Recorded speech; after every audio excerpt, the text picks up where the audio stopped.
এবার দুর্গাপুরের দিকে নজর রাখবো। বর্জ্য জলে পড়ে মৃত দুই। গ্যাস সংস্থার বর্জ্য জলে পড়ে জোড়া মৃত্যু।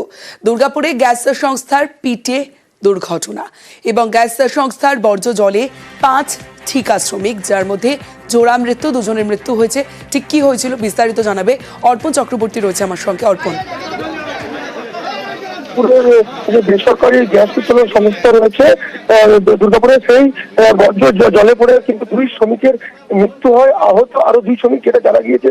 প্রতিদিনের মতো আজকে তারা কাজে যোগ দেন এবং এই বর্জ্য মিশ্রিত জলে কিন্তু তারা দুজনে পড়ে যান। এরপরে আরো 2 জনকে তাদেরকে বাঁচাতে গিয়ে কিন্তু আরো 2 শ্রমিক তারা কিন্তু আহত হন এবং এই মোট 2 জন মারা যায়। তাদেরকে হাসপাতালে নিয়ে যাওয়া হলে চিকিৎসক মৃত বলে ঘোষণা করে এবং আরো 2 জনকে কিন্তু দুর্গাপুরের একটি বেসরকারি সুপার স্পেশালিটি হাসপাতালে নিয়ে যাওয়া হয়।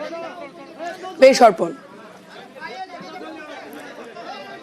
আকাশ বাদ্যকর এসআর এর পিঠে পড়ে যায়, সেখানে অ্যাসিড ছিল, স্পট হয়ে যায়। ওর সাথে আরেকজন ওখানে কাজ করছিল, তারও সেই সেম কন্ডিশন। ওকে রেস্কিউ করতে যে আমাদের যে রূপকান্ত বলে একজন ছেলে আছেন, গ্যাস ইনসাইড হয়ে যায়। 2 জন তো অলরেডি ডেথ হয়েছে, তো 2 জন এমন অবস্থা, সিরিয়াস কন্ডিশন। উইদাউট সেফটি কিভাবে কেমিক্যাল এইভাবে কাজগুলো করায় বোঝা যাচ্ছে না। আমরা চাইছি যে আমরা টোটাল সাইট বন্ধ করবো, যদি ম্যানেজমেন্ট না আসে টোটালটা বন্ধ করবো, স্টপ করে দেবো একদম।